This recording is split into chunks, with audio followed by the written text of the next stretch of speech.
This is today's cyber news for November 20th, 2025. You can also subscribe to the newsletter and view the archive of previous headlines at dailycyber.news. Attackers have quietly built a large botnet out of tens of thousands of aging ASUS home and small office routers. By chaining together old firmware bugs, they gain persistent control of devices that often sit at the edge of small businesses and remote workers, then use them to relay traffic, hide their origin, or support denial-of-service attacks against bigger targets. Many of these routers are past end of support, which means there are no new security updates and owners may not even know they are compromised or exposing corporate traffic. This matters because a cheap box under someone's desk can now act as an invisible staging point into cloud services and corporate networks. For now, the campaign appears ongoing, and defenders are racing to identify infected devices and block their traffic before the botnet is turned toward higher-profile targets. Cloud services also drew attention after a configuration change inside one major internet provider triggered the worst outage it has seen in years. A routine permissions adjustment led to a buggy internal file, which then overloaded systems that protect sites from automated abuse and caused a cascading loss of availability across multiple regions. Many organizations suddenly found that customer portals, internal tools, and third-party services failed at the same time, even though their own infrastructure had not changed at all. This shows how deeply modern businesses depend on a small number of infrastructure providers and how a single internal mistake can ripple across banks, retailers, and public agencies. The provider has restored service and is adjusting its processes, but customers are now reconsidering their own resilience plans and how they would operate if this kind of outage hit again. Law enforcement and regulators made their own move by jointly sanctioning a Russian internet hosting company accused of supporting multiple ransomware gangs.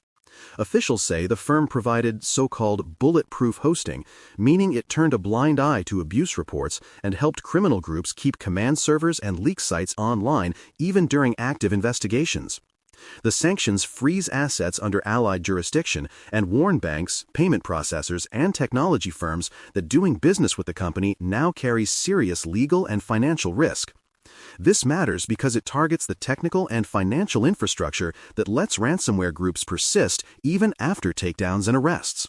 The hosting company and its networks are now under intense scrutiny, and many attackers will likely try to shift their infrastructure while defenders and regulators watch where they reappear. On the product side, administrators running FortiWeb web application firewalls are dealing with a critical vulnerability that is already under active attack.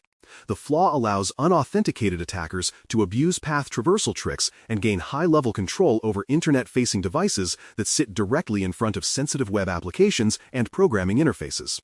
Security telemetry shows broad scanning and exploitation attempts, which means opportunistic actors are racing to compromise any appliance that has not yet been patched or locked down. This is important because once attackers control the firewall, they can potentially tamper with traffic, pivot deeper into networks, or plant backdoors that survive routine maintenance. Vendors and government agencies have issued strong guidance and deadlines, and organizations are now working to patch quickly, restrict management access, and comb through logs to see whether this door has already been used against them. Another widely used tool under pressure is the 7-zip file archiver, which has a vulnerability that is currently being exploited. Crafted archives can abuse how the software handles special file paths and symbolic links, which may let an attacker write files outside the intended folder and eventually run code on a Windows system. Because 7-zip is free, lightweight, and used by many help desks, developers, and ordinary staff, the bug provides a tempting way to turn a simple attachment into a full compromise. This matters for any organization that relies on user-managed desktops or has limited insight into which utilities people install to handle their daily work. A fixed version is available, and attention is now on pushing updates, blocking outdated installers, and watching endpoint and log data for suspicious archive activity tied to older builds. A long-running China-linked group known as Plushdaemon has been caught abusing software updates to plant a backdoor called EdgeStepper. By quietly hijacking domain name system traffic and standing up fake update servers, the actors swap trusted installers for malware without raising obvious alarms. Victims so far include telecom, manufacturing, and technology companies that rely on regional software vendors woven deeply into their business systems. The trick is simple but powerful. Because the malicious code rides on normal-looking updates, many organizations may already be compromised, and researchers say the campaign remains active. Microsoft Azure recently revealed that it had absorbed one of the largest distributed denial-of-service attacks ever recorded against its cloud platform.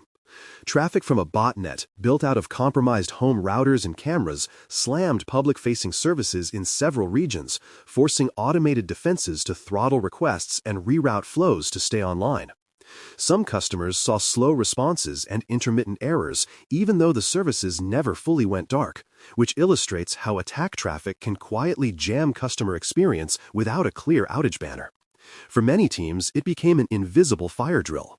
Azure has adjusted its defenses, yet the episode shows customers must monitor performance and rehearse what to do when shared infrastructure strains. A phishing kit known as Sneaky Two-Factor is making it easier for criminals to steal Microsoft Cloud logins and session tokens.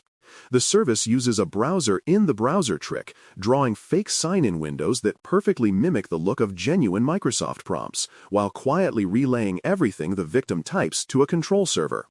Once someone enters a username, password, and one-time code, the kit immediately replays those details and hijacks the live session, neatly sidestepping many multi-factor authentication checks. For victims, the fake prompt looks completely normal. Security teams now must rely more on conditional access, hardened admin accounts, and careful sign-in monitoring than on simple user training. European fiber provider Eurofiber has confirmed a security breach in systems that support its customer portals and operational tools. Attackers broke into parts of the environment, stole internal documents and customer-related data, then tried to pressure the company with threats of public leaks and disruption. Eurofiber says the core transport network kept running, yet some business clients experienced portal problems and extra verification steps while the incident response work unfolded. That kind of event ripples through many unseen dependencies. As investigations continue, Eurofiber and its customers are tightening access paths and monitoring so misuse of data or credentials is spotted early. That's the Bare Metal Cyber Daily Brief for November 20th, 2025. For more, visit baremetalcyber.com. You can also subscribe to the newsletter and view the archive of previous headlines at dailycyber.news. We're back tomorrow. Thanks for listening. For more audio courses, daily newsletters, and more, please visit baremetalcyber.com.